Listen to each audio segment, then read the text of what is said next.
यशोदा मैया की जय। जय परम आराध्यतम पतित पावन परम करुणामयों विष्णुपाद परमहंस परिवृदिकाचार्य त्रिदंडी स्वामी 108 श्री श्री मद्भक्ति वल्लभ तीर्थ गोस्वामी श्रील गुरुदेव महाराज की जय। नित्य लीला प्रविश्रम विष्णुपाद परमहंस श्री श्रीमद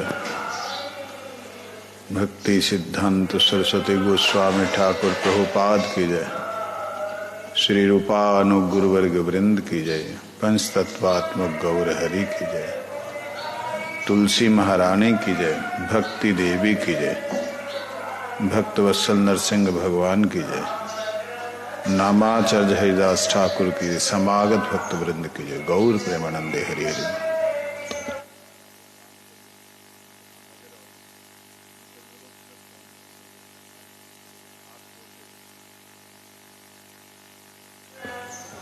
गुरुवे गौरचंद्राय श्रीराधिकाय तदालये कृष्णाय कृष्ण भक्ताय तद्भक्ताय नमो नमः।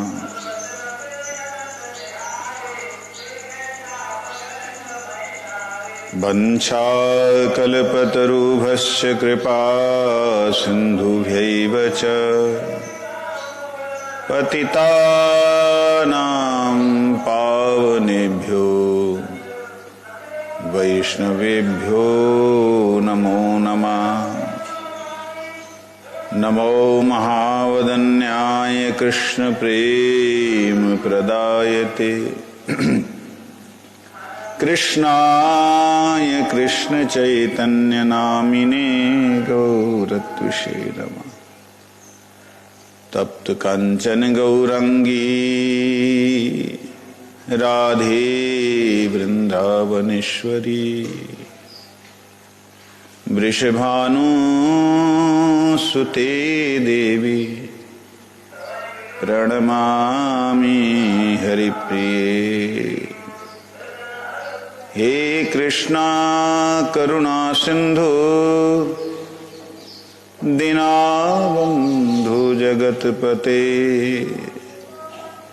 गोपेश गोपिका कांत राधा कांत नमस्तुते। वृंदायै तुलसी देव्यै प्रियायै केशवस्य च कृष्ण भक्ति प्रदे देवी सत्यवत्यै नमो नमः। श्री कृष्णा चैतन्य प्रभु नित्यानंद श्री अद्वैत गदाधर श्रीवासादि गौर भक्त वृंद। हरे कृष्ण कृष्ण कृष्ण हरे हरे हरे राम राम राम हरे हरे। गुरु गौरंग राधा गोकुलानंद देव कृष्ण बलदेव नंद यशोदा मैया गुरुदेव परम गुरुदेव प्रभुपाद की आ जाइए। ठीक है,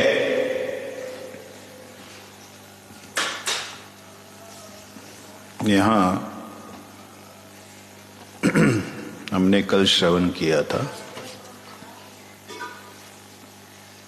जो अचिंत्य पदार्थ है, अलौकिक वस्तु जो है, उसके विषय में वेद ही एकमात्र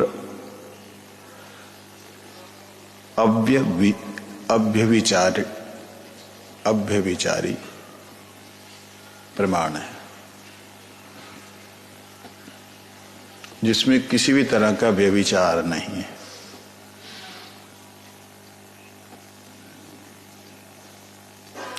कहते हैं जितने भी हम लोगों ने पीछे भ्रम आदि दोषों से युक्त होने के कारण जो प्रमाण, प्रत्यक्ष इत्यादि प्रमाणों के बारे में सुना, 10 प्रमाणों के बारे में,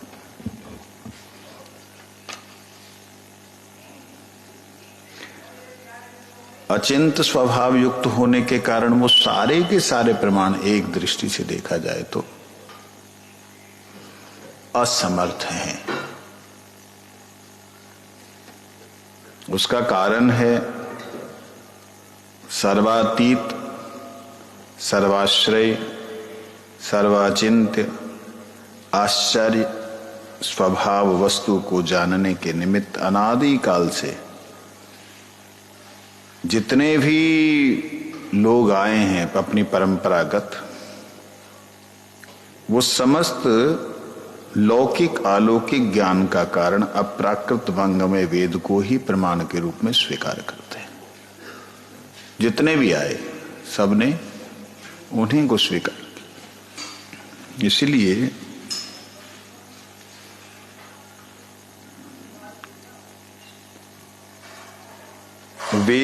वेद को प्रमाण के रूप में मानने वालों के लिए कोई तर्क दे सकता है, युक्ति दे सकता है,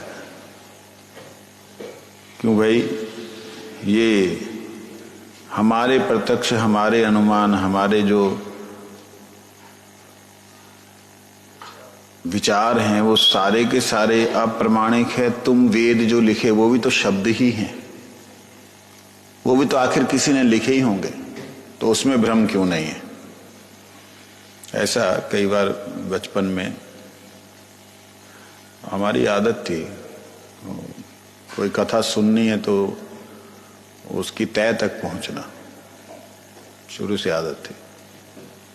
हालांकि उसमें हमारे जो गुरुवर्ग लोग हैं वो लोग थोड़ा नाराज हो जाते थे। जिन्नी गल कही है, जिन्ना समझाया उन्ना समझो, जितनी बात बोली, जितना समझाया उतना समझो। हमको ऐसे बोल के शांत करा देते थे, लेकिन हमारी आदत कुछ ऐसी थी। अभी मैंने देखा हमारे ये बच्चे लोग हैं 3-4 इकट्ठे हो जाते हैं, वाह वाह, खाली एक बाल की खाल उतार करके उसके अंदर भी अगर कोई छिलका है उसको उतार, इतना तर्क करते हैं, इतना तर्क। मैंने कहा तुम लोग का तर्क सारा व्यर्थ है। क्यों? हरी कथा बोली नहीं जाती तुमसे। जो तर्क किया, तुम सिद्धांतों को स्थापन कर रहे हो, तो भगवान की कथा बोलने का भी तो होना चाहिए। तो क्या फायदा उन तर्कों का?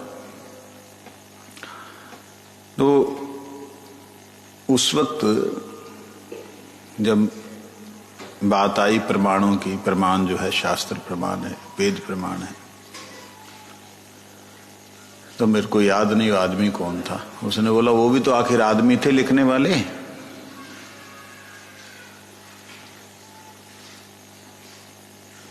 अब सब उसका जवाब नहीं दे सकते, क्या चाहे वो कोई भी था, कोई भी ऋषि रहा हो, वेद व्यास ही क्यों नहीं रहे, उन्होंने आखिर लिखा, तो वो लिखा हुआ तो उनका ही है। मनुष्य तो हैं,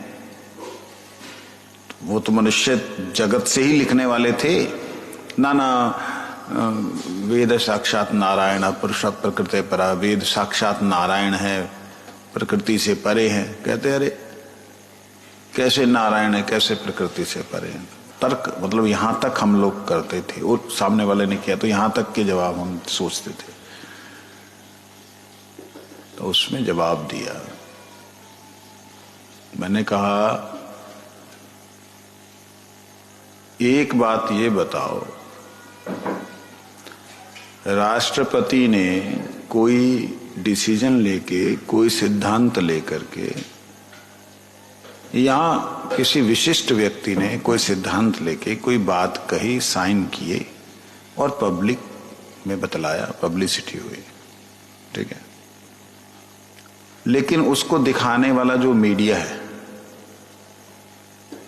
उसको दिखलाने वाला मीडिया, उस मीडिया की जिम्मेवारी है सिद्धांत उसने लिया। राष्ट्रपति ने जो सिद्धांत लिया उसकी जिम्मेवारी मीडिया की है, किताब प्रिंट की उसकी है, पब्लिशर की है,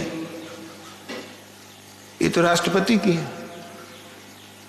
तो इसी प्रकार वेदों में जो बातें आई हैं वो वेदों की बातें भगवत प्रणीता, भगवान के द्वारा प्रणीत हुई हैं, लिखी गई हैं। कहते ये आप बोल रहे हैं। अगर ऐसा ही है तो त्रैगुण्य विषया वेदा निस्त्रयी गुण भव अर्जुना। हे अर्जुन, ये वेद 3 गुणों के विषय हैं। कौन कौन से 3 गुण?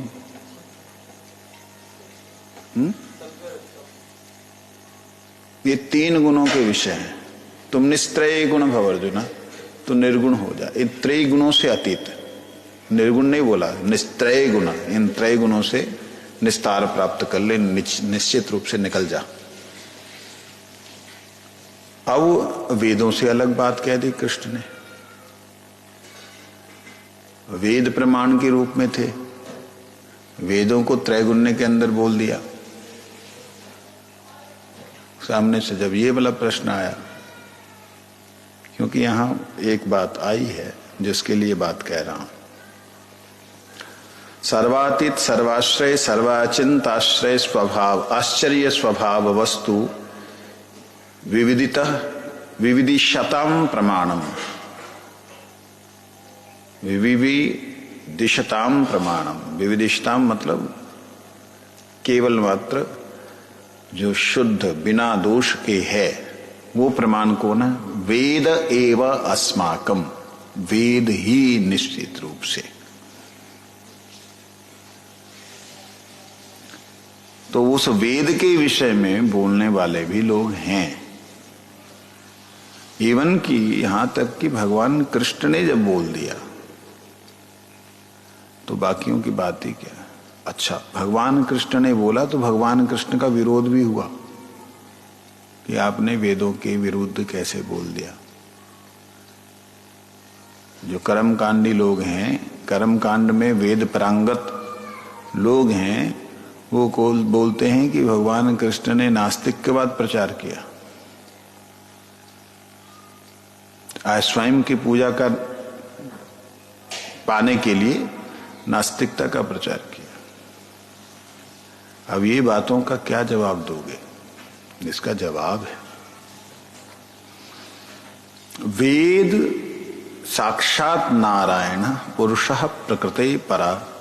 साक्षात वेद जो है नारायण है, जो कि प्रकृति से परे हैं, माया से परे। बात किसके लिए हो रही है? साक्षात नारायण के लिए। वेद वो साक्षात नारायण है, ज्ञान जो है वो साक्षात नारायण ही ज्ञान है। समझ आए? वेद मतलब ज्ञान। ज्ञान क्या है? साक्षात नारायण ही ज्ञान है, बाकी सब अज्ञान है। वो नारायण जो ज्ञान स्वरूप हैं वो प्रकृति से परे हैं। तो कहता वेद जो लिखे हुए वो वेद नहीं, उन पुस्तकों को जो ग्रंथ लिखे हैं उन्हें वेद नहीं आप मान रहे। आगे सुनो, पहले ये समझ लो कि वेद साक्षात नारायण है। ये कैसे समझा जाएगा? एक ड्राइंग में सूरज बनाया गया, बच्चे की आंखें सूरज को देख के खुलती नहीं है, इसलिए ये सूरज है, देखो ये सूरज है, इसकी ना इतनी दूर तक इतना मंडल है, उस मंडल में ये ग्रह नक्षत्र तारे हैं, ये सारे नजर आते हैं रात्रि के समय। रात कब होती है? जब पृथ्वी बीच में से ऐसे पलटी मार लेती। सारा ज्ञान किताब का उसको दे दिया गया। किसको? बच्चे को, पढ़ने वाले को। लेकिन क्या वास्तविकता में वो ज्ञान, वो जो समझाया गया वो सही समझाया गया? नहीं, जो समझाया गया वहां पे वो सही समझाया गया? बिल्कुल नहीं। जो साक्षात रूप से सूरज है उसकी परिधि यहां किताब के ऊपर बैठ करके क्या तुम निश्चय कर लोगे सीमाएं उसकी किरणों की?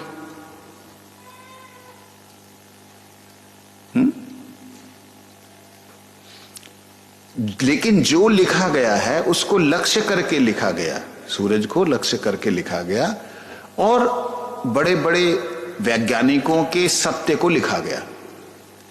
इसलिए उस बात को, लिखी हुई बात को भी सत्य मानना पड़ेगा, है प्रमाणिक मानना पड़ेगा। बात समझाई? तो साक्षात अब बात आती है कि जब उसको किताबों में कह रहे मैंने सूरज को काट दिया, तैने सूरज को काट दिया। कई लोग वेदों का अपमान कर रहे हैं आजकल, मूर्ख लोग। हमने वेद फाड़ दिए, हमने वेद जला दिए। अरे मूर्खो, तुम कर क्या रहे हो तुम्हें पता नहीं है। ये ब्राह्मणों का वेद है, ब्राह्मणों ने लिखा है ऐसे वैसे। अरे ब्राह्मण कोई भी हो, ब्राह्मण वेद व्यास जी वो मत्स्य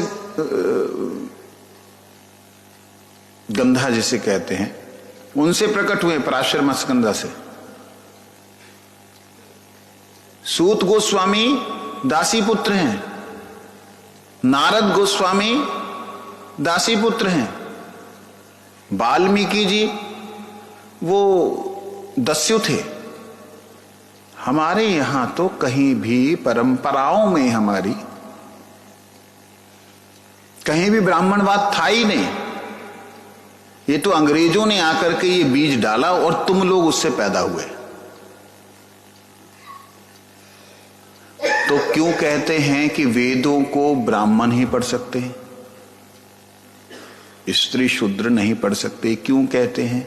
इसका मतलब ये है कि वेदों को पढ़ने वाला जानने वाला होना चाहिए, ब्रह्म को जानने वाला होना चाहिए। ब्रह्म को ना जानने वाला अगर पढ़ेगा, ब्रह्म को ना जानने वाला पढ़ेगा तो अर्थ का अनर्थ करेगा और उसके विपरीत जो वस्तुएं पैदा होने उनको निकालेगा। ठीक है, इसलिए कई लोग वेद जो हैं उनको भी साधारण समझते हैं। अब जो पढ़ने वाला था, जो इसने फाड़ दिया, काट दिया कि मैंने जो है सूरज को फाड़ दिया, जा मैंने जला दिया सूरज को, मूर्ख आदमी।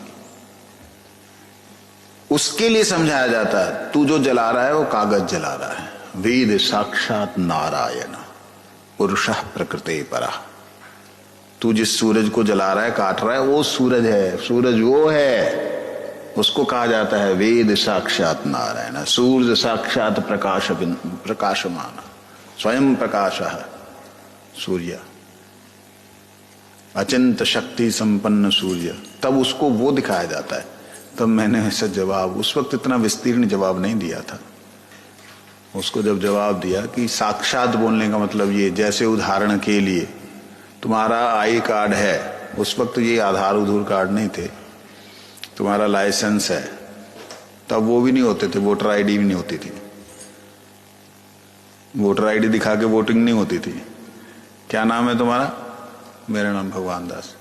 अच्छा, क्या बाप का नाम? ये, चल भाई ये टक ऐसे होता था, याद है स्वामी जी? पर्ची होती थी, डेट ऑफ बर्थ स्कूल में जाओ जो बोल दिया देख दिया। तो उस वक्त सिर्फ लाइसेंस एक होता था कि जो ऑथेंटिक माना जाता था, जा बिजली का बिल लाइसेंस। मैंने कहा आपका लाइसेंस है, लाइसेंस को आईडी कहा जा रहा है, परंतु 10 साल बाद उसकी शक्ल में परिवर्तन आ गया। वो कहता आपकी नहीं है, वो मैं खड़ा हूं सामने, तो वो साक्षात वह व्यक्ति नहीं है जो इधर है दिखाई दे रहा है, वो साक्षात वो है। वेद जिसे हम वेद कह रहे हैं वो केवल मात्र अक्षरों के द्वारा लिखा हुआ प्रमाणिक जो ग्रंथ है वो केवल मात्र वेद नहीं है। वेद साक्षात कौन है? नारायण है। अब आओ, वो पुरुषः प्रकृते परः, वो प्रकृति से। और भगवान क्या कहते हैं जिस वेद की बात? त्रैगुण्य विषया वेदा निस्त्रय गुण भव अर्जुन। अर्जुन, जिन पुस्तकों को, जिन ग्रंथों को तू पढ़ रहा है उसका विषय जो है वो 3 गुणों के अंतर्गत आता है। विषय जो है वो 3 गुणों के अंतर्गत आता है। क्या 3 गुणों के अंतर्गत आता है? वेदों में यज्ञ, अनुष्ठान, व्रत, उपवास, वेदों के अंदर जो साधनाएं हैं, मंत्र हैं, ये जितने भी हैं, इन मंत्रों को, इन साधनाओं को अगर आप क्वांटिटी में देखेंगे, मास में देखेंगे, तो 1 लाख सूत्रों में से समझो 10,000 में से कोई 10 सूत्र ऐसे होंगे जो भगवान को इंगित करते हो डायरेक्ट। बाकी सारे सूत्र देवी देवताओं की शक्तियों और उन शक्तियों को कैसे परिवर्तित करना है, कैसे उसको समाज में लेके आना, कैसे कहां किसका कल्याण अकल्याण करना, यही सब कुछ है। इसलिए कृष्ण ने कहा ये सब वेद जो है विषय त्रैगुण्य के विषय हैं। इनका लक्ष्य जो है वो छुपा हुआ है। उदाहरण के लिए जब हमने वो शुरू किया था, उपनिषद अंक अब थे, उपनिषद अंक शुरू किया था। उपनिषदों के अंदर जहां वर्णन हो रहा है कि ये जगत की कैसी सृष्टि हुई, उसका इतना विशद वर्णन है ना, बुद्धि खराब हो जाती है। ऐसा है। कल परसों मेरी हमारे प्रिय मित्र अश्विनी कुमार गुप्ता सीए साहब, उनसे बात हो रही थी। कहते स्वामी जी 108 तत्व ऐसे हैं, इसके ऊपर 9वां तत्व अभी तक किसी को पता नहीं लगा। 108 तत्व ऐसे हैं जो इस सृष्टि के अंदर माने गए हैं। 9वां 10वां नहीं है। मैंने कहा ये सारे वेदों से लिए गए हैं, स्टंप अंग्रेजों ने लगा दी तब हम मान रहे हैं। आदि काल में ऋषियों ने 108 उपनिषदें लिखी और एक एक उपनिषद में 27, 28, 31 फिर उनके शाखाएं उपशाखाएं। मैंने कहा जब मैं पढ़ रहा था जैव धर्म, कितना विचार है रस में। हम तो 4 ही रस समझ रहे थे, वो तो 4 रस क्या, हो तो 108 से भी ऊपर बैठ रहे। रस केवल कृष्ण को संबंध में संबंधित रस। तो उनसे जब बात हो रही थी उस वक्त उन्होंने एक बात कही कि जो वेद हैं, जो पुराण हैं, जो उपनिषदें हैं, इनमें जो वर्णन किया गया है उस परम सत्य का ही किया गया है, लेकिन हम लोग उसको प्रामाणिकता के साथ प्रस्तुत नहीं कर पा रहे हैं। वो लोग उसको प्रामाणिकता के साथ प्रस्तुत कर रहे हैं, इसलिए ऐसा लोग उसे मान रहे। मैंने कहा सुन ही नहीं रहे, क्योंकि हम अपने ऋषियों को प्रामाणिक मान ही नहीं रहे। चमड़ी गोरी है, साइन कर दिया, स्टंप लगा दी, तो उन्होंने चोरी कर लिया, बिग बैंग थ्योरी नाम डाल दिया। हमारे यहाँ पे प्रणव, जो प्रणव है, ओम है, यही सृष्टि का आदि कारण है, इसी शब्द से संपूर्ण सृष्टि हुई है। तो वार्तालाप करते करते एक बात आई कि भगवान के 10 सूत्र, जहां उपनिषदें, जो 10 उपनिषदें हैं, वो ऐसी हैं जो भगवान को, परमात्मा को, ब्रह्म को इंगित करती हैं, इशारा करती हैं। ये उपनिषदें जो हैं वेदों के एक तरह से शिरोभाग है, शिरोभाग है, जिसको समझा जा सकता, समझाया जा सकता। इस प्रकार से जो वेद प्रमाण के रूप में माने गए हैं वो सारे के सारे वेद प्रमाणिक हैं। यहां भी जब बात संसार की आ रही है तब वेदों की जितनी बातें हैं वो त्रैगुण्यमयी है। समझ आई? संसार की जब कोई बातें की गई हैं वेदों में, जितनी भी, जहां देवता तक, जहां ब्रह्मा तक आ ब्रह्म भुवना लोका पूर्णावर्तिनो अर्जुना, जहां ये पूर्णावर्तन वाली स्थिति वाली बातें हुई हैं वो सारी की सारी बातें 3 गुणों के अंतर्गत मानी जाएंगी। लेकिन जहां पर सर्वातीत सर्वाश्रय सर्वाचिंत्य आश्चर्य स्वभाव युक्त उस परम पिता परमेश्वर की बात हुई है, वो अल्प होने पर भी वो महत्व उसका विशेष है। तो इसीलिए उनकी बात भी वेदों में ही प्रमाणित होती है। इसलिए वेद के जो प्रमाण है सर्व प्रमाण को परमात्मा का ज्ञान नहीं कहा जा सकता, लेकिन जितना है उसको माना जाता है। ठीक है ना। जैसे उदाहरण के लिए बहुत बड़ा केस हुआ अपने उसका राम जन्मभूमि का केस जो है सबसे बड़ा माना गया। कितना पेज का है वो?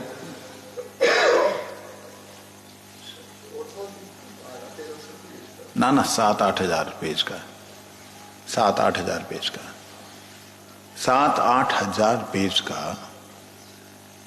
मेरे को याद नहीं आ रहा, आप गूगल में सर्च कर लीजिए।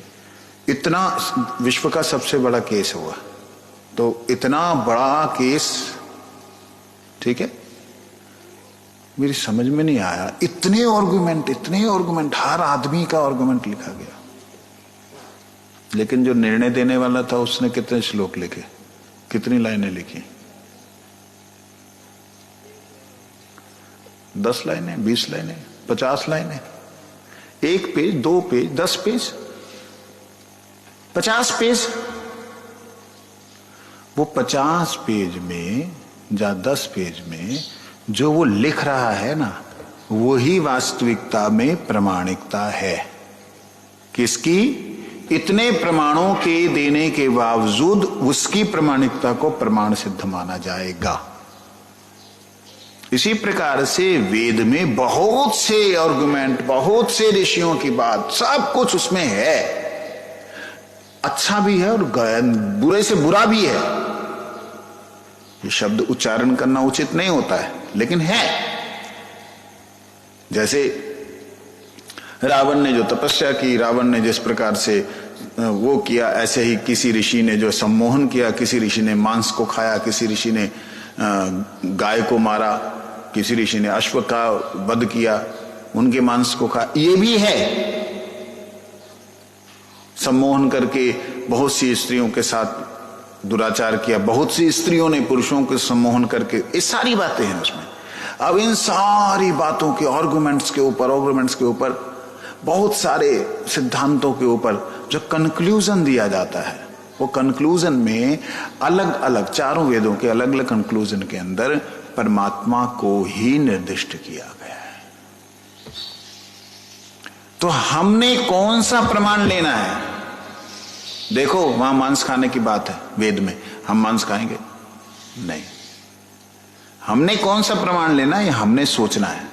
हमने प्रमाण लेना वो जिसमें सर्वातीत सर्वाश्रय सर्वंतर्यामी अचिंत स्वभाव युक्त जो परमात्मा है, परमेश्वर है, उनके बारे में जो बोला गया है उसको ही हम प्रमाण मानेंगे। ये बात कह रहे हैं श्री जीव Goswami ji. Moral of the story लेना है।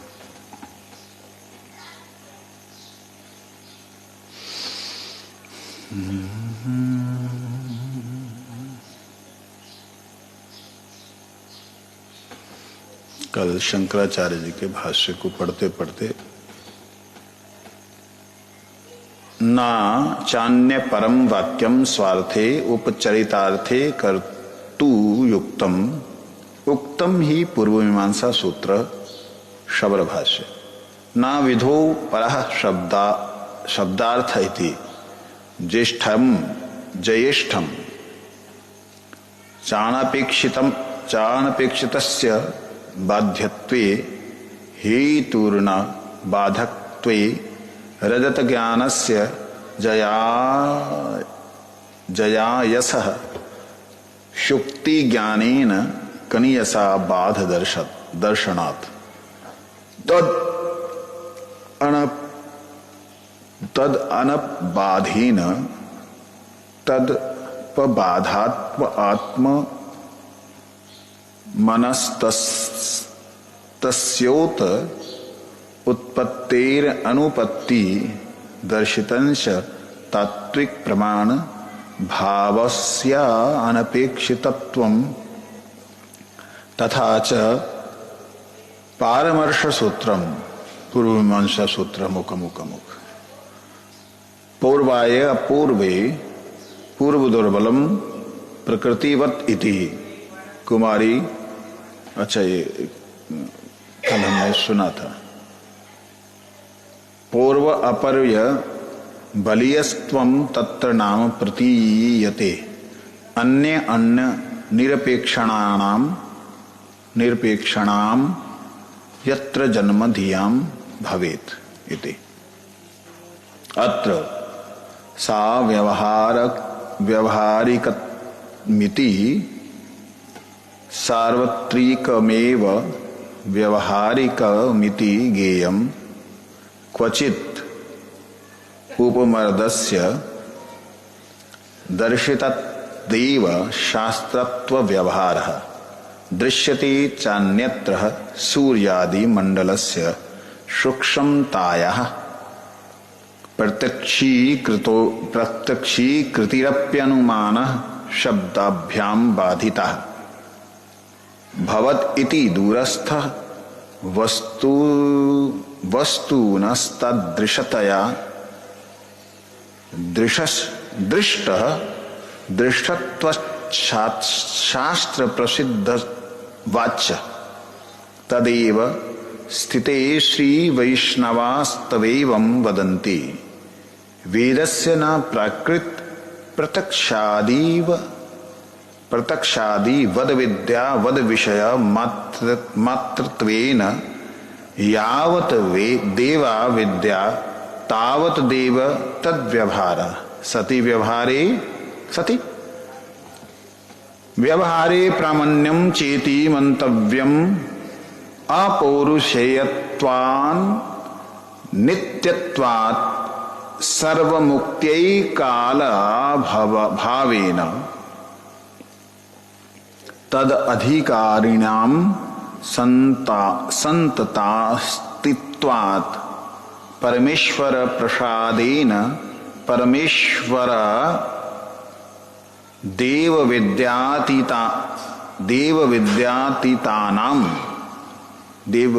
अतीतानाम अच्छा चिद शक्त्यैक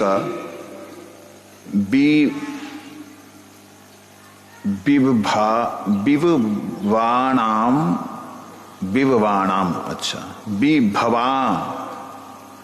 विभवाणामात्मा रामाणाम पार्षदानामपि ब्रह्मानंदो परिचय भक्ति परमानंदेन समाधि परायणादेश दर्शितप्यि इत्य मानत्वात् श्रीमत् परमेश्वरस्य स्वावेदः मर्यादा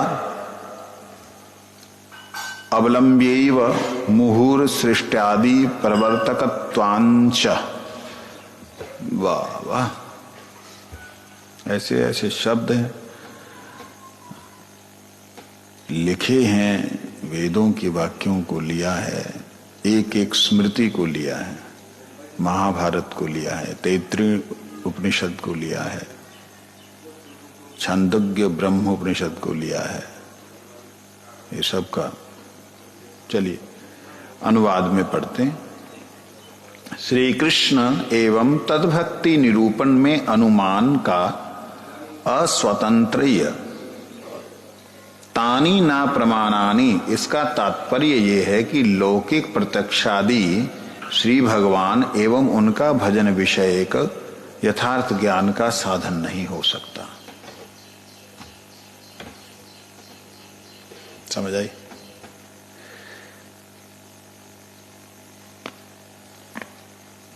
कहते हैं लौकिक प्रत्यक्षानि, जो लौकिक प्रत्यक्ष रूप से दिखने में लौकिक है, उसके द्वारा श्री भगवान के भजन विषय का यथार्थ ज्ञान नहीं हो सकता।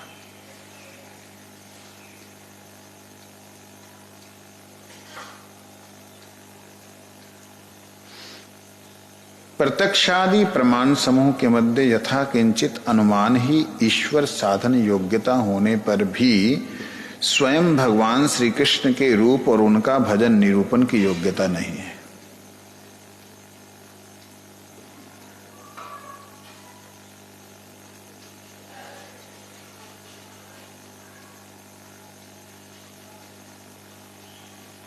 जैसे उदाहरण के लिए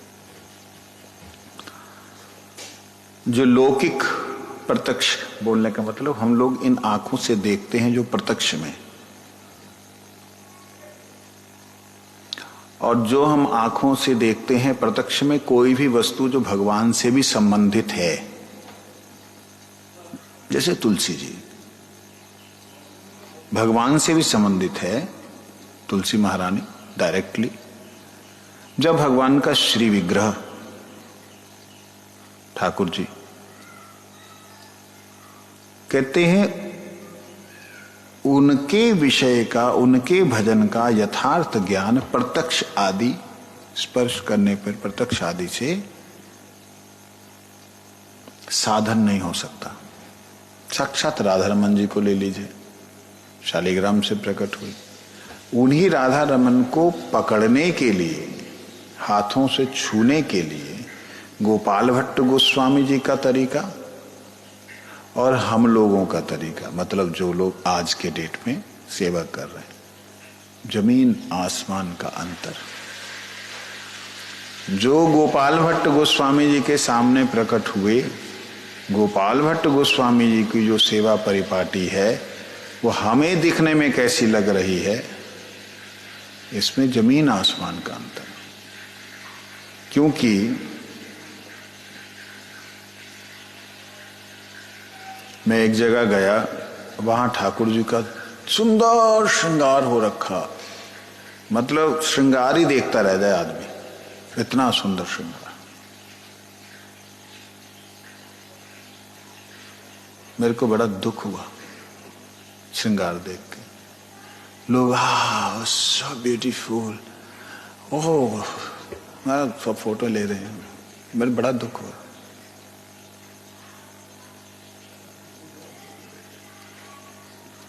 क्या बात कर रहे हो? अच्छा लगना चाहिए आपको, दुख हुआ क्यों?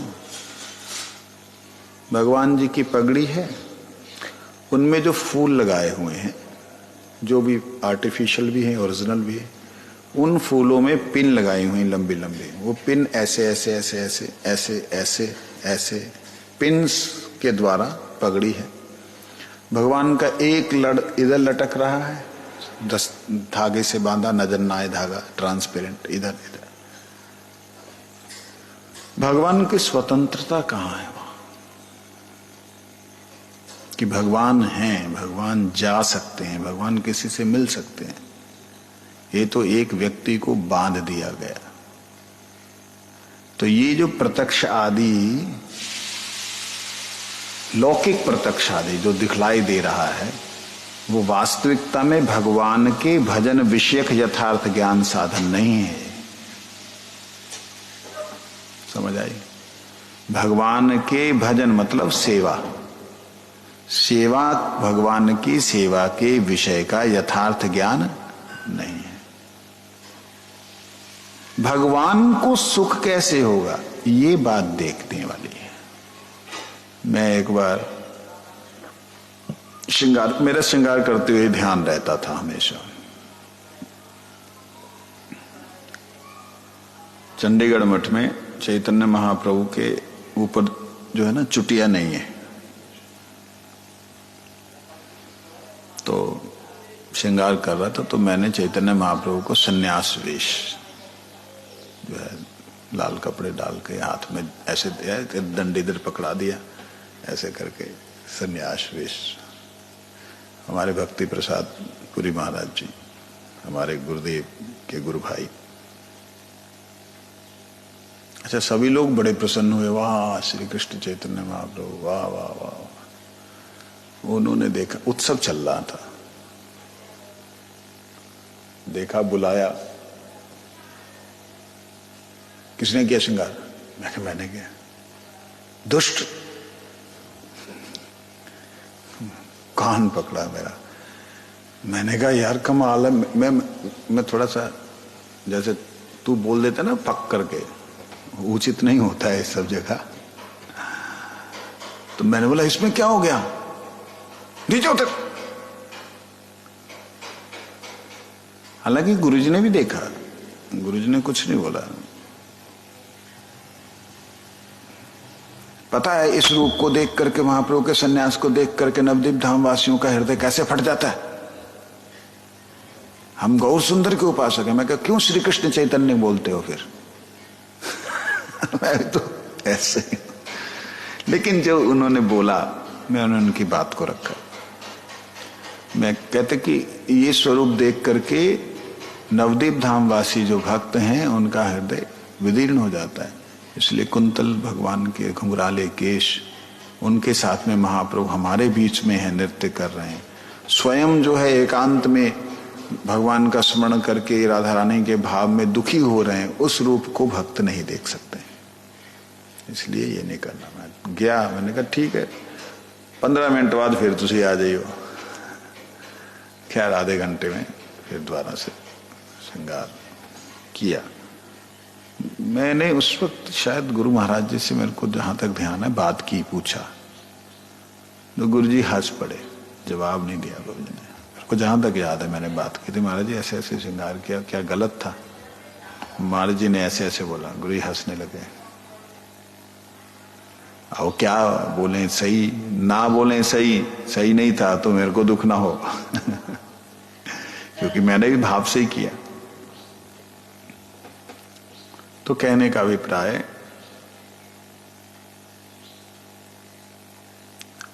भक्त और भगवान को श्रृंगार से, सेवा से सुख मिल रहा है कि नहीं, ये बात लौकिक प्रत्यक्ष इत्यादि के द्वारा हमें समझ में नहीं आती। समझ आई बात? विशेष करके भगवान एवं उनका भजन विषयक यथार्थ ज्ञान। भजन शब्द का अर्थ मालूम है ना? बोलो। भजन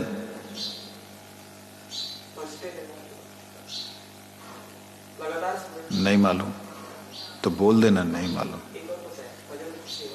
हाँ वही है इसका अर्थ। ठीक है। भज धातु सेवायाम, भज जो है वो सेवा का ही। भज शब्द जो है, भज के साथ जो है अक्ति प्रत्यय लग जाता है, क्ति, तो वो हो जाता है भजक्ति।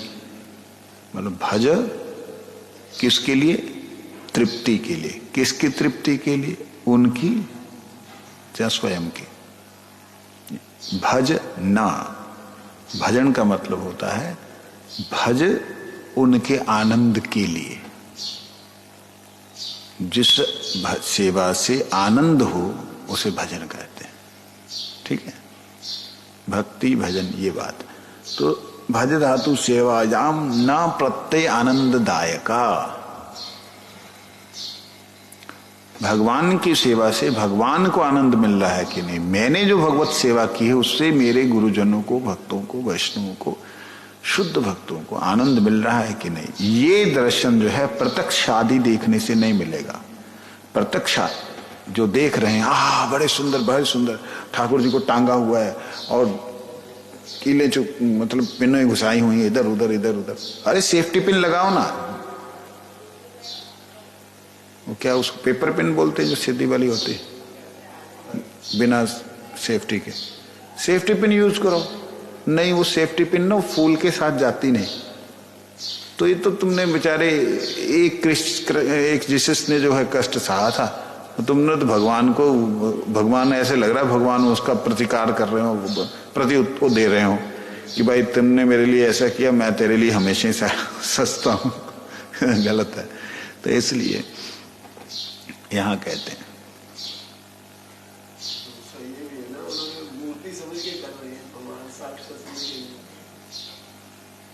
प्रत्यक्षादि प्रमाण समूह के मध्य यथा किंचन अनुमान की ईश्वर साधन योग्यता होने पर भी स्वयं भगवान श्री कृष्ण के रूप एवं उनका भजन निरूपण की योग्यता नहीं है। प्रत्यक्ष आदि से नहीं, अनुमान से ठाकुर जी को अच्छा लग रहा है। अनुमान में भी हम भजन हरिनाम कर रहे हैं, अनुमान कर रहे हैं कि भगवान मेरी प्रार्थना को सुन रहे हैं। हम हरिनाम कर रहे हैं, अनुमान कर रहे हैं कि मैं अमुक जगह पे हूं, मेरी बात भगवान सुन रहे हैं। कहते होने पर भी श्री कृष्ण के रूप में अनुमान नहीं लगा चलेगा, और उनके भजन में भी अनुमान के अंदर सामर्थ्य नहीं, योग्यता नहीं कि वो लगा सके कि उनकी संतुष्टि कितनी हुई है कितनी नहीं हुई।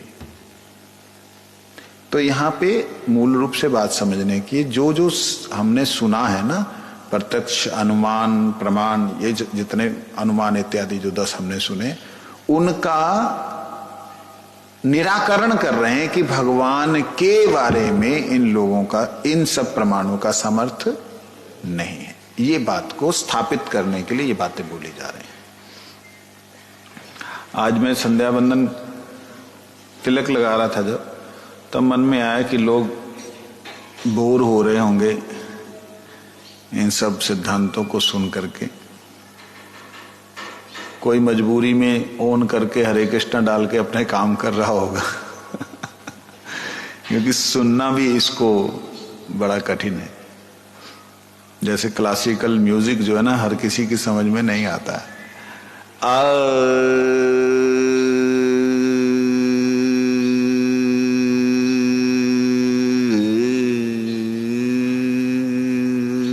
आधा घंटा यही हो रहा है ऐसे ही हो रहा है, तो किसकी समझ में आएगा? लेकिन जो जानकार है वो 2-2 घंटे तक यही सुनते हैं। तो हम लोग जानकार नहीं है, इसलिए हमें इसमें रुचि नहीं हो रही है ना।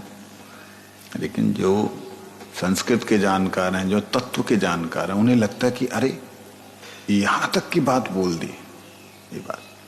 तो हम लोग जानकार नहीं बनना कोई बात नहीं, कम से कम सुन लीजिए, जिससे कि आपका कल्याण होगा आने वाले समय पे। जैसे मैंने निश्चित रूप से पहले कभी ना कभी किसी न किसी जन्म में ये सिद्धांत एक बार सुने होंगे, जिसके कारण मेरी समझ में आ रहे हैं, नहीं तो समझ में नहीं आते। आज आप सुन रहे हैं, आपको ध्यान से सुन रहे हैं, तो आपको ये आगे जाकर के समझ आएंगे ये चीज।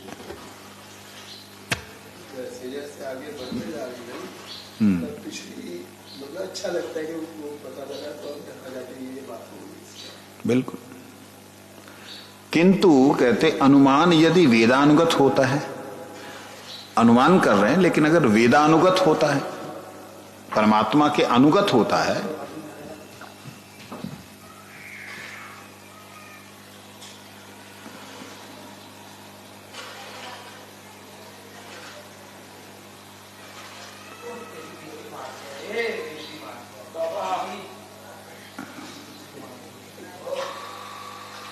बाबा बंद कर दो बाहर जाके पहले।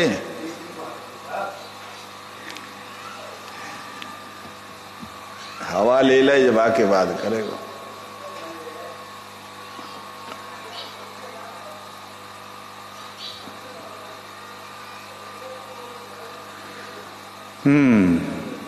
किंतु अनुमान यदि वेदानुगत होता है, अनुमंता यदि भगवत कृपा शक्ति प्राप्त होता है, तब अनुकूल तर्कानुगृहित मनन द्वारा वेद से अवगत अर्थ का निश्चय सम्यक रूप से उसके ध्यान निधिध्यासन में पुनः पुनः करने से अनंतर आत्मा साक्षात्कार होता है।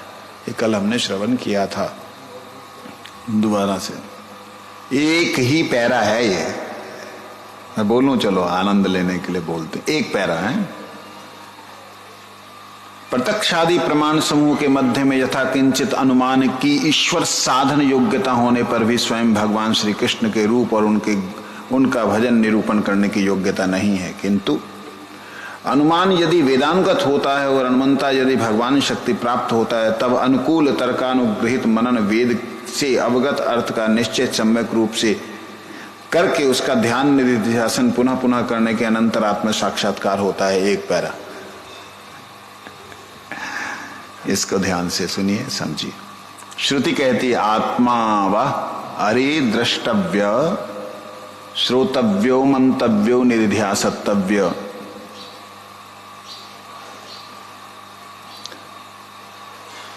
अनुमान को लिया है, कहते अनुमान अगर वेदानुगत होता है, उदाहरण के लिए वेदों में ऋषियों ने जिन्होंने भगवत दर्शन किए हैं उन्होंने भगवान के स्वरूप का वर्णन किया।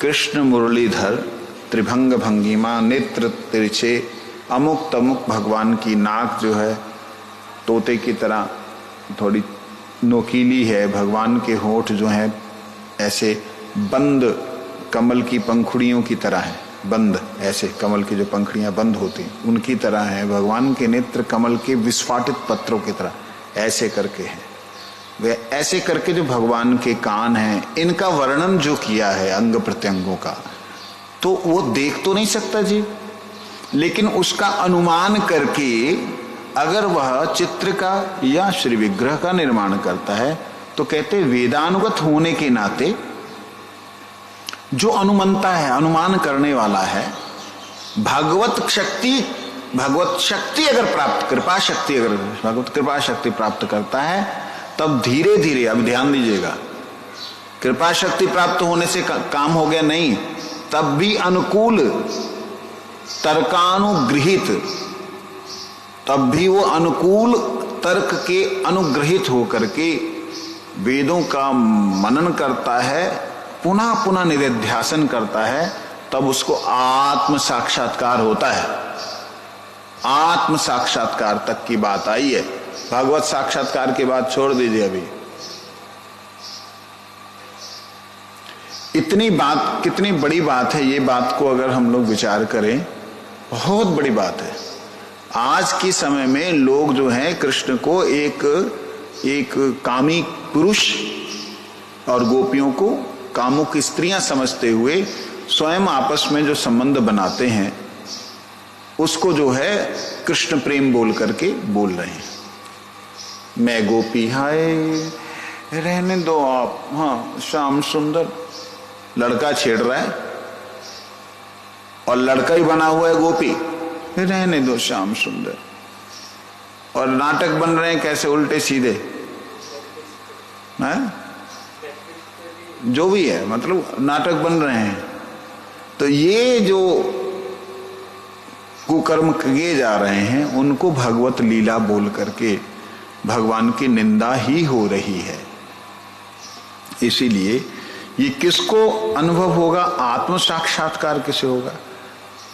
हमारे कई वैष्णव हैं, नाम नहीं लेता मैं किसी का, वो कहते हैं ये सब ज्ञान की बातें छोड़ो। मैंने कहा जीव गोस्वामी पागल थे। हमारे भक्ति विनोद ठाकुर जी, भक्ति सिद्धांत सरस्वती ठाकुर प्रभुपाद जी, बलदेव विद्याभूषण जी, ये सब पागल थे जिन्होंने लिखा। वो लोग रसिक नहीं थे, तुम रसिक हो।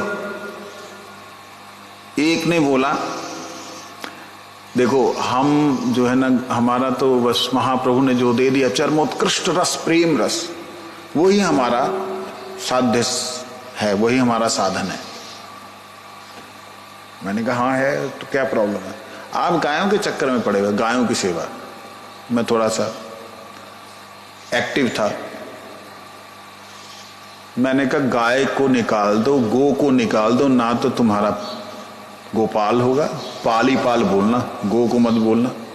गोविंद में से गो निकाल दो, बिंद बिंदी करना, गोपी में से गो निकाल दो, पी पी करी जाओ, पाल पाल बिंद बिंद पी पी, मैं कर ले भजन है वो तुम्हारा, पाल पाल बिंद बिंद पी पी, ये भजन है तुम्हारा। गाय के बिना क्या भजन है, कहते तुम्हारा अर्थ गाय का। मैं कहता तुम मूर्ख व्यक्ति हो। हाँ वही तो, मैं तो खैर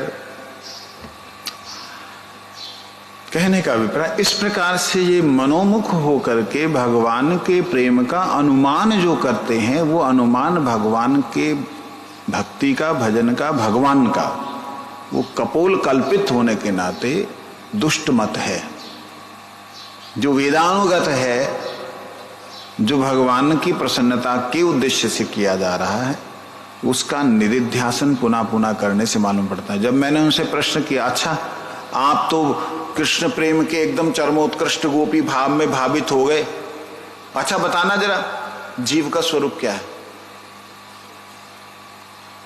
तू बोल। दो वो है जो वैष्णव ने, मैं स्वरूप की बात कर रहा हूं, तू स्वभाव की बात कर रहा है।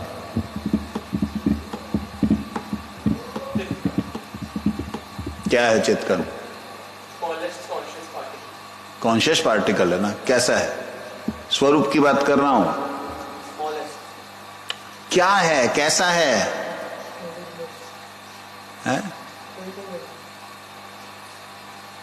तो बुद्धि खराब हो जाती है, जानते हो। ये जो प्रश्न मैंने किया, आज मैं बोल रहा हूं, छोटा सा क्लिप बना करके डाल देना चाहिए। मैंने अपने जो समाज, गौड़ीय समाज है, इनके और जो अन्य जो किंकरी और जो अन्य समाज है, जैसे वल्लभ कुल संप्रदाय है, जो अन्य है, उन सबके आगे मैंने एक प्रश्न किया था। मैंने कहा कि मुझे जीवात्मा के स्वरूप का वर्णन कीजिए। क्या उसका स्वरूप है, आकार युक्त है? कहते हां। क्या बोलते हैं? सहचरी भाव में है, सहचरी भाव, सहचरी का स्वरूप है। कोई कुछ बोला, कोई कुछ बोला। मैंने कहा ये सब कपोल कल्पनाएं हैं। आप ये बताइए, अगर ऐसा ही है तो वहां पे कोई भगवान के नित्य गोलोक धाम में स्वयं प्रकाशमान कोई वृक्ष के रूप में नहीं है? कोई वहां पे स्वयं प्रकाशित रज के रूप में नहीं है?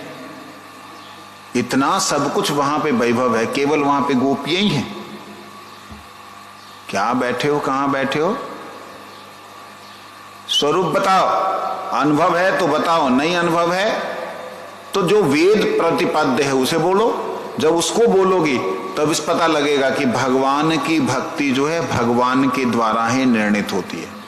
भगवान की भक्ति अर्थात भगवान हमें किस स्वरूप में लेना चाहें वही निश्चित होता। वो कब होगा पता लगेगा, जब आत्म साक्षात्कार होगा।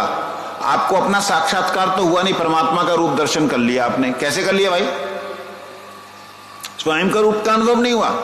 स्वयं कैसे हो ये पता नहीं लगा। भगवान, हाय मेरा प्रीतम, हाय मेरा प्यारा, मर गई मैं, ऐसे बोल बोल के ये एक तरह से, क्योंकि देखिए हमारी इन क्रियाओं के कारण, मीन्स आप लोगों की इन क्रियाओं के कारण कृष्ण का नाम दुनिया में बदनाम हो रहा है। आप हैरान होंगे, मैं बाहर था प्रभु जी, वहां उसने बोला कि Krishna is the supreme master of all kind of knowledge. It's okay, good, very good. कहते that's why we made a book 64 kind of sex relationship. Krishna का जो है 64 प्रकार का विषय भोग की जो कलाएं हैं वो बताओ।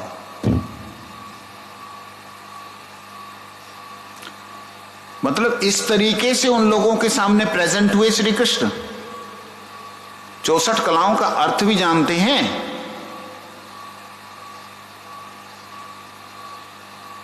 तो इसलिए जो वेद के अनुगत होंगे, वेदानुगत होंगे जो सिद्धांत, उसी के अनुमान को लेकर के जो व्यक्ति भगवत कृपा प्राप्त करेगा उसको आत्म साक्षात्कार होगा। जब आत्म साक्षात्कार होगा तब मालूम पड़ेगा कि अरे क्या दिव्यता है।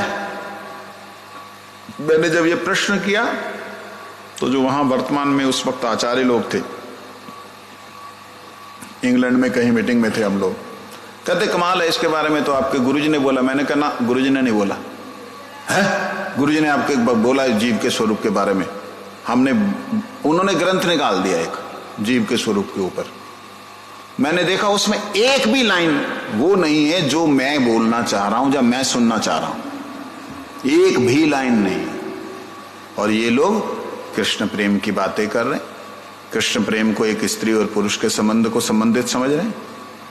तो इसलिए ये बात समझनी होगी कि चिन्मय अनुभव होने के बाद में, स्वयं का आत्मानुभव होने के बाद में ही आत्मा ही केवल देख सकती है, आत्मा ही केवल सुन सकती है, आत्मा ही केवल मंतव्य कर सकती है, निरध्यासन कर सकती है। आत्मा नहीं है तो ये कुछ भी नहीं है। समझ लगे? कल है लौकिक ज्ञान, इसके विषय में श्रवण करेंगे। उसके बाद अलौकिक ज्ञान, लौकिक ज्ञान और अलौकिक ज्ञान। लौकिक ज्ञान को आज मोटे शब्दों में सुन लें। कर्म विद्या, लौकिक ज्ञान मतलब कर्म विद्या, कर्म का ज्ञान। इस जगत में हम सब जिस नियम से परस्पर व्यवहार करते हैं, एवं मनुष्य, गो, अश्व, काष्ठ, लौष्ट, वृक्ष, लता, गुल्म प्रवृत्ति, विविध चेतन अचेतन उद्भिद पदार्थ के नाम से गुण, क्रिया, अवस्था आदि को जानते हैं, ये समस्त ज्ञान के प्रति एकमात्र वेद ही कारण है। हम जो एक दूसरे के नाम को, एक दूसरे की वस्तु को, ये सब जो हम देख रहे हैं, समझ रहे हैं, जान रहे हैं, इसके पीछे कारण वेद है। मतलब वेदों ने ये सब बोला है, इसका नाम मनुष्य है, इसका नाम पशु है, इसका नाम पक्षी है, इसका नाम लता है, इसका नाम ये है, हमको वेदों से मालूम पड़ता है। वेद से ही हम ये सब तत्व को जानते हैं। यह मत श्रुति एवं स्मृति का भी है। श्रुति और स्मृति भी इसी को कहते हैं। वेदेन नाम रूप व्याकरोत सता सती प्रजापति, छंदोग्योपनिषद में कहते हैं। अनादि निधिना नित्या वागुसृष्टा स्वयंभुवा, आदो वेदमयी दिव्या यत सर्वा प्रवृत्तय, ऋषीणाम नाम ध्येयानि यस्य वेदेषु द्रष्टव्य, वेद शब्देभ्य एवादो निर्ममेशा महेश्वरा। कहते हैं अनादि निधिना नित्या वाग उत्सृष्टा स्वयंभुवा। ये जितना भी जो भी हम वस्तुएं को देख रहे हैं, इसका नाम रूप ये सब जो है स्वयंभू परमात्मा के द्वारा उच्चारित है। इसलिए संस्कृत को जो है ना सभी भाषाओं की माता कहा गया। क्यों कहा गया? क्यों कहा गया? अले बेते से फारसी, इसके अंदर देखा जाएगा तो अले लिख दिया, लेकिन अले शब्द निर्मित कैसे हुआ है, किन अक्षरों और किन मात्राओं के साथ निर्मित हुआ है, ये उनके वहां पे नहीं है। एल एम के में कौन कौन से अक्षर उच्चारित हुए हैं, कौन कौन से स्वर उच्चारित हुए हैं, ये उनके उसमें लैंग्वेज में नहीं है। ये केवल अगर है तो भारतीय ही भाषा संस्कृत में है। कैसे है? जैसे क के ऊपर ए की मात्रा, के साथ में स्वर बिंदु, चंद्र बिंदु, कैंग कैंग, और के नीचे र की मात्रा, क्रेंग, क्रेंग खोंग खिंग खोंग, जो भी खिंग खांग निकल रहा है, ये केवल मात्र संस्कृत भाषा में ही है, इसके अलावा किसी भी भाषा में नहीं है। जैसे क के कितने रूप बन जाते हैं? क, का, की, कु, के, कई, को, कौ, कंग, का, कितने रूप बन गए? और उसके बाद में इनमें अक्षर दूसरे युक्त हो जाते हैं तो अलग वृत्त बन जाता है। केवल एकमात्र संस्कृत भाषा ऐसी है जिस भाषा में एक बिंदु लग गया तो अर्थ बदल गया, बिंदु लगने से अर्थ बदल गया।